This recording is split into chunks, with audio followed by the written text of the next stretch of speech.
당신은 어떤 습관, 어떤 동굴에 빠져 있는가?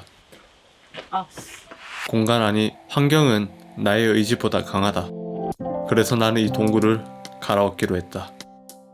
도서관에 갔다면 책이 당연해지고 PC방에 가면 게임이 당연하다. 아주 가끔 PC방에서 남자친구를 따라 옆자리에 같이 앉은 여자친구를 본 적이 있다. 그 여성은 게임을 하지는 않지만 그렇다고 공부할 생각도 하지 않는다. 말도 안 된다. 각각의 장소마다 가지고 있는 본연의 역할이 있는 것이다. 일을 그만뒀을 때, 휴학을 했을 때, 해외에서 돌아올 때면 나는 고향으로 돌아왔다. 밖에서 뭘 해야 할지 모를 때면 딴짓을 하며 방구석에 틀어박혔다. 만화, 드라마 이것저것 쳐다보면서 남의 이야기에 몰입했다. 하루 종일 자극적인 것을 찾아 헤매다가 할 짓이 없으면 그 고요함을 피해 음악이라도 틀어야 했다. 현실의 고민이 찾아올 때면 게임을 켜고 내 집중력을 모두 소진시키곤 했다. 그렇게 허비된 시간은 스노우볼이 되어 나를 집어삼키고 있었다. 이 패턴은 집으로 돌아올 때마다 반복되었고 결국 이 공간에만 들어서면 나의 무의식적인 습관이 시작되었다. 마치 파블로프의 개처럼 말이다. 그렇게 이곳은 집이 아닌 동굴이 되었다. 세상을 외면하고 현실에서 도망치는 게 버릇이 되었다. 내가 아무리 강하게 결심하고 의지를 세워도 장소가 PC방이라면 공부하기가 쉽지 않다. 공부하리라 결심했지만 친구들의 권유에 우정을 지키고자 어쩔 수 없이 PC방을 갈지도 모른다. 하지만 그 후 학원에 들어가서도 자극적인 게임에 재미가 떠올라 공부에 집중되지 않는다. 되려 공부를 걱정하느라 제대로 놀지 못해서 더욱 아쉬워할지도 모른다. 그럼 어떻게 해야 할까? 어떻게 해야 당신의 결심을 지킬 수 있을까? 이쯤 말하면 사실 우리 모두 알고 있다. 환경을, 공간을 바꿔야 한다. 오락실을 가지 말아야 한다. 여기서 한마디 나올 수도 있다. 혹시 친구를 바꿔야 하나? 아니, 사람은 함부로 갈아치우는 게 아니다. 관계란 그렇게 단번에 사라지는 것이 아니며 그리 쉽게 형성되지도 않는다. 우정의 정의를 바꿔야 한다. 친구 사이에서 배신자가 되지 않으려면 오락실에 가야만 하는 그 개념은 잘못되었다. 거절을 배워야 한다. 그거 좀 거절했다고 우정에 금이 간다고 생각하는 것, 일단 그 생각이 우정에 대한 불신이다. 친구에 대한 믿음이 있다면 거절할 수 있어야 한다. 물론 상냥하게.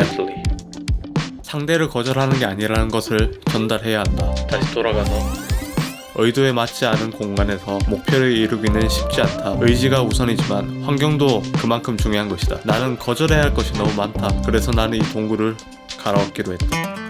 이 동굴에서 잠을 자고 드라마를 켜고 게임을 한다. 어쩔 땐 밥도 먹는다. 넓은 침대는 언제든 몸을 던질 수 있고 언제든 사용할 수 있도록 컴퓨터가 위치해 있다. 책상이 아니라 컴퓨터 자리라고 말해도 될 것 같다. 그 외에도 나도 모르는 묵은 습관이 한두 가지가 아닐 것이다. 나쁜 습관의 시작점을 찾을 수 없다면 환경을 통째로 바꿔야 한다. 이 동굴을 침실이 아닌 영상 작업 공간으로 바꿀 것이다. 책상에는 모니터와 키보드가 중앙을 차지하고 옆의 책장에는 읽지도 않는 오래된 책들이 방치되어 있다. 이면지, 공간 차지하는 잡동사니만 한가득이다. 넓은 서랍을 열어도 마찬가지. 뭔지도 모를 물건들만 가득하다. 사용하지 않아 기억도 나지 않고 열어볼 필요성을 한 번도 느낀 적이 없다. 완전히 죽은 공간이다. 이게 작은 옷장이면 분명하다. 여기 옷가지들이 좀 있지만 대부분의 옷이 동생이 아니고 집에 남겨둔 옷이다. 내가 미니멀리스트는 아니지만 해외로 오다니면서 옷에 대한 욕심이 많이 없었다. 짐이 많아지는 게 싫었다. 있는 옷들을 그냥 대충 걸쳐 입고 지낸다. 물건 구매한 박스도 많다. 이런 박스 버리는 거 아니라고 어디서 주워 듣고 쟁여두고 있다. 가성비를 좋아해서 대충 쓰다가 깊이 넣어둔 잡동사니, 전자제품, 케이블이 많다. 버릴 줄은 모른다. 나에겐 스튜디오란 말이 좀 낯설다. 하지만 있어 보인다. 아무튼 촬영을 위해서는 지금의 가구 배치는 좋지 않다. 책상이 벽에 붙어있어 카메라를 둘 공간이 없다. 책상 뒤 배경도 높이가 낮고 나무로 된 천장과 벽의 구분이 없어 영상에서 원근감을 찾기가 어렵다. 여러모로 가구 위치를 다시 짜야 했다. 이 방은 3면으로 창문이 넓게 자리 잡고 있어 가구를 둘 수 있는 공간이 한정되어 있다. 천장도 특이하다. 한쪽으로 둥글게 기울어져 있어서 낮은 천장은 아늑함을 주고 높은 쪽은 개방감이 좋은데 동굴로는 이만한 곳이 없다. 이 방이 크다 작다를 생각해 본 적이 없었다. 하지만 작업실로 쓰기에는 협소하다는 생각이 변함이 없다. 특히 저 침대 잘 눕지도 않지만 있으면 괜히 눕고 싶고 지난번 촬영했을 때 진지한 얘기를 하는데 침대가 나오니까 이상했다. 영상미를 방해한다고 판단된다. 침대의 사이즈는 모르겠지만 더블 혹은 퀸 사이즈다. 이 방의 3분의 1가량의 면적을 침대 하나가 차지하고 있다. 수학대 아파트에서 침대가 차지하는 공간이 비용으로 따지면 엄청나다고 유튜브에서 본 적이 있다. 나도 유튜브로 세상을 배웠다. 아무튼 침대 공간은 사치라고 생각했다. 나는 바닥에서 잘 잔다. 예민한 편이 아니다. 특히 동굴을 촬영 스튜디오로 바꾸는데 아주 중요한 변화 중 하나라고 생각했다. 벽체는 더욱 골치가 아프다. 흔히들 좋다는 편백나무인데 편백이 맞는지 모르겠다. 정말 좋다. 오랜 시간이 지나도 나무 향이 퍼지고 방 안에 있어도 답답한 느낌이 잘 없다.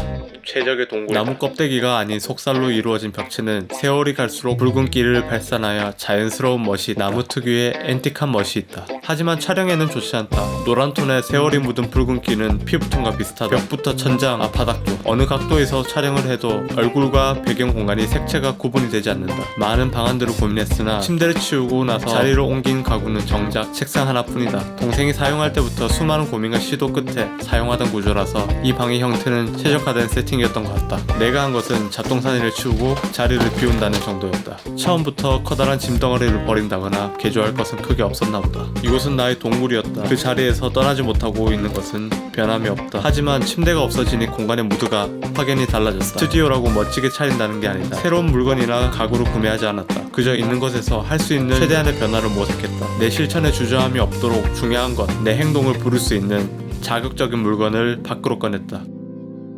열정을 쏟고 용기를 가졌던 그 시절의 물건을 진열했다. 키보드나 잡동사니 대신 관심 있는 책과 조명이 책상 위에 자리를 차지했다. 괜히 멋있다. 지적인 인간이 된 것 같다. 의지가 있기 때문에 이만큼 변화했다는 자기 만족을 하고 있다. 변화는 자뻑, 용기에도 큰 도움을 준다. 다시 한번 마음을 다잡고 엉망진창 같던 내 삶을 혁명적으로 바꿀 수 있을 것 같다. 앞으로 다 잘 될 것 같은 자신감이 차오른다. 이게 자만인지 자신감인지 실천하기 나름이다. 의지가 약해서일까? 의지가 없어서 금연하지 못하는 걸까? 금연을 시도할 때 금연 건물에 출근하면 2배, 금연 아파트에 살면 10배의 확률로 노담을 실천한다고 어디서 들었다.